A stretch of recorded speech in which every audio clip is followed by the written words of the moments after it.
The Sellaronda Hero is regarded as Europe's toughest mountain bike race. It was first run in 2010 and this year saw the third edition of the now already legendary challenge. Riders of all abilities from leisure to elite have a choice of routes, with the main events being the 82km and 52km courses, taking in the four famous passes in the Dolomite Mountains.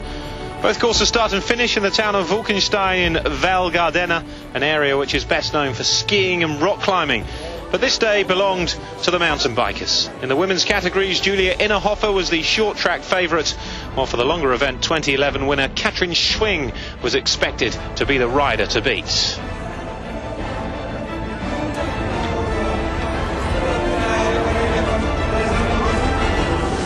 In the men's event, 2011 winner Mirko Celestini was looking to defend his title, but would face plenty of stiff opposition as the elite class set out on their way into the Dolomites.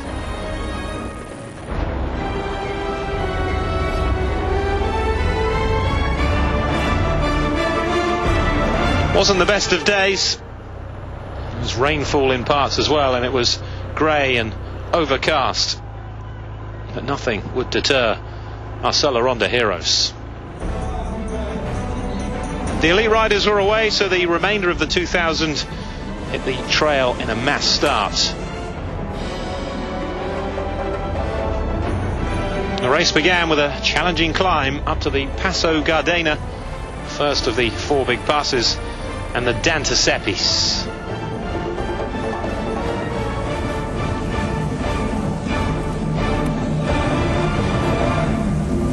The weather worsened as well. The elite riders already away at this stage. You could just see how hard it was raining as the water hit the tarmac surface.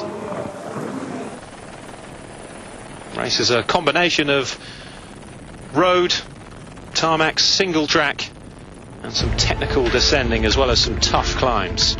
The first trail of Passo Sella was very steep and muddy, and this is one of the hardest points of the hero race.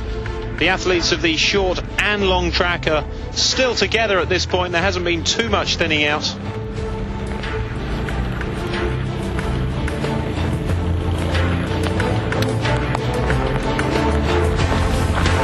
fact that elite riders of this level are having to push up shows just how steep and difficult the climb is. The German Katrin Schwing leads the way in the women's race early on.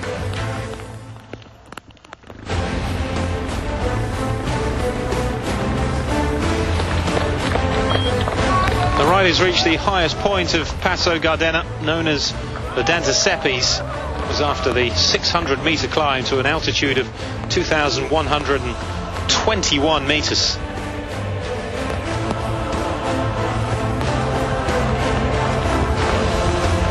Mirko Celestino, winner of last year's Hero Long course, was struggling early on and was down in 11th position. First women arrived at the Dantasepis, and amongst them was Katrin Schwing, sitting in second position at this stage.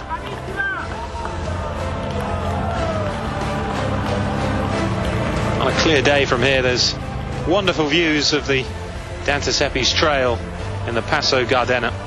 The riders were heading towards the 10km marker as they rode through the Passo Gardena of the Dantasepis. After the tough first climb, it would be a technical descent next. After seeing the elite riders get out of the saddle and push their bikes up, it's no surprise to see the majority of the rest of the pack walking and pushing.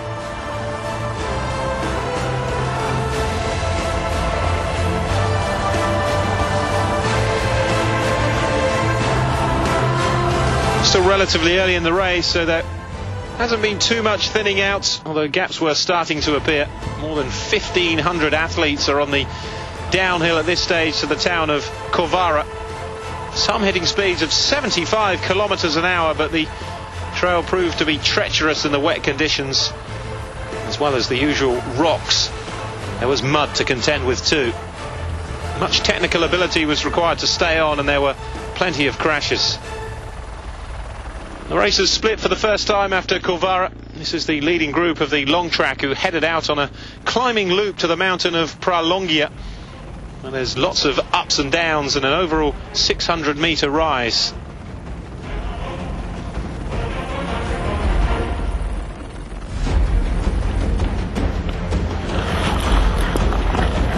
the women's race, Katrin Schwing was leading the way.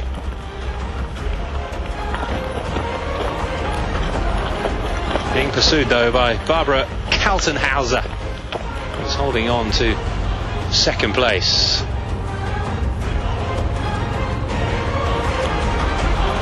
Katrin Schwing, one of the technical parts of the course. Kaltenhauser proving why sometimes it's better just to get out of your saddle and push down.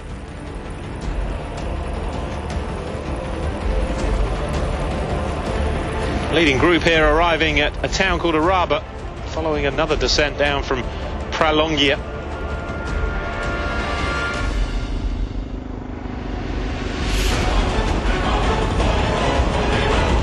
Certainly the mountain bike gears being used to their full extent.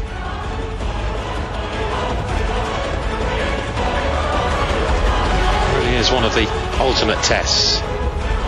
In the men's 82k race, Hector Paez had ridden himself into the lead, approaching the 30k mark into the Passo Campolongo.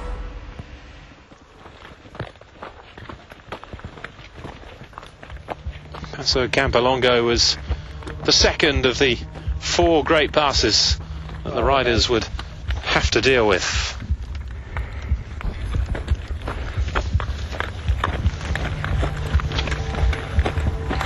Again, the riders off the bikes. Still took plenty of energy to push up through these parts as well. You can see the kind of terrain that the riders were having to deal with. Steep uphills, full of rocks, slippery conditions as well, given the rain. Fortunately, in this section, not too much mud to contend with. Defending champion Mirko Celestino was slowly but surely moving himself up the places, though. He was up from 11th and now eyeing 4th spot.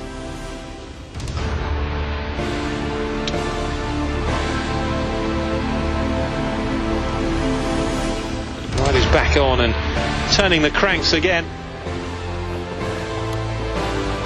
And the women's Katrin Schwing was well into her rhythm, though, keeping a steady pace and looking good to retain her crown in the women's 82-kilometre race. Barbara Kaltenhauser, though, wasn't giving up the chase in second position. Back on her bike after her fall earlier on. No damage done, just a bit of pride hurt, nothing more.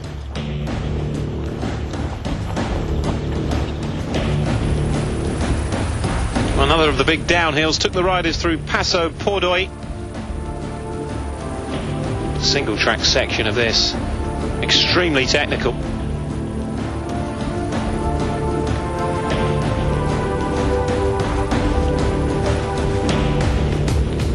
A degree of drying out at this stage.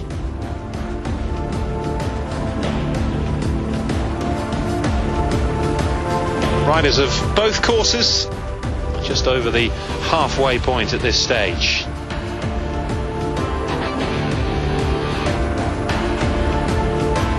Again, the decision whether to ride the technical stuff or play it safe.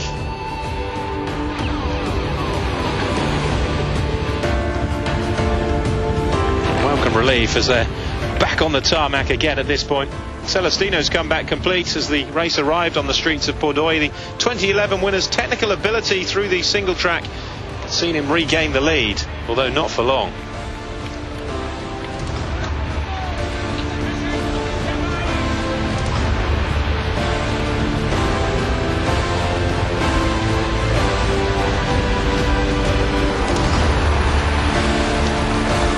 Paez and Celestino neck and neck going through the town.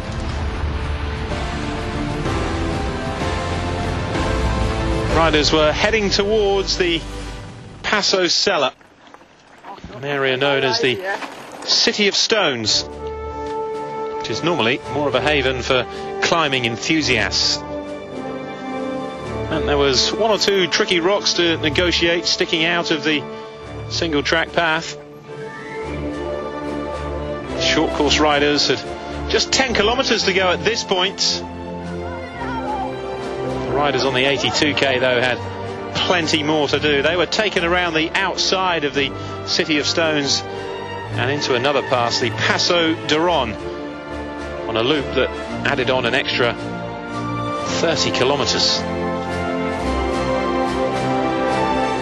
On the short track, it was Julia Innerhofer who was leading the group home.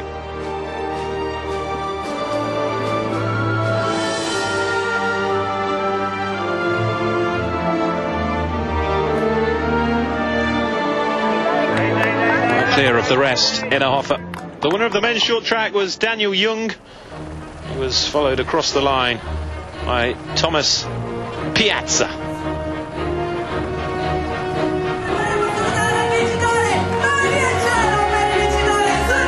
Celebration time for Daniel Jung. Plenty of distance between himself and second place Piazza. Pulled a wheelie for the crowd. Julia Innerhofer held on to her lead to claim the women's short track honours. She was understandably happy at the end. Yeah, it was a great race for me. I'd never expected to finish first. It was hard because of the conditions. The trails were very muddy. In the uphills, I was very fast, and I risked a lot in the downhills as well. But it went really well.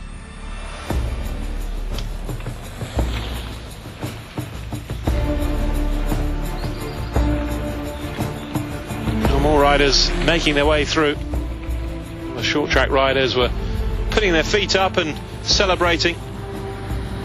Long track riders still had plenty of kilometres left to go, and the battle on between Paev and Celestino.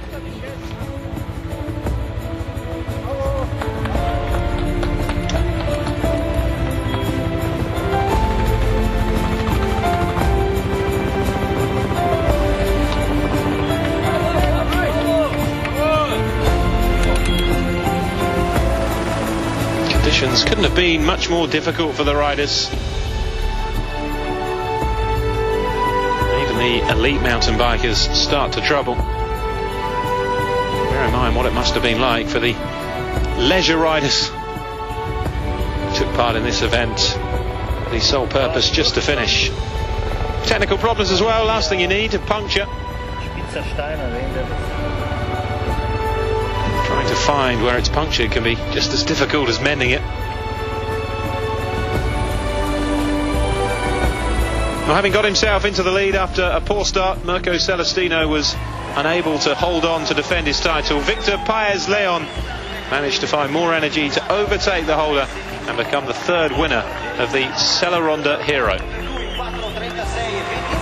Mirko Celestino, though, came through in second, and Massimo Di Bertolis completed the podium.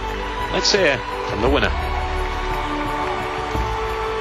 Una gara molto dura. Yeah, it was a very tough race. I came to this race to win, but when it started to rain, I wasn't sure anymore whether it was possible. I wasn't sure I was going to be fast enough. It was very cold. But I'm very happy now.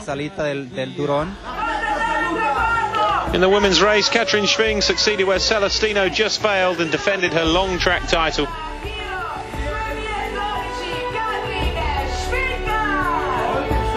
Still with the energy to lift her bike above her head as well. She was followed by Krenslena Verena, who took second place.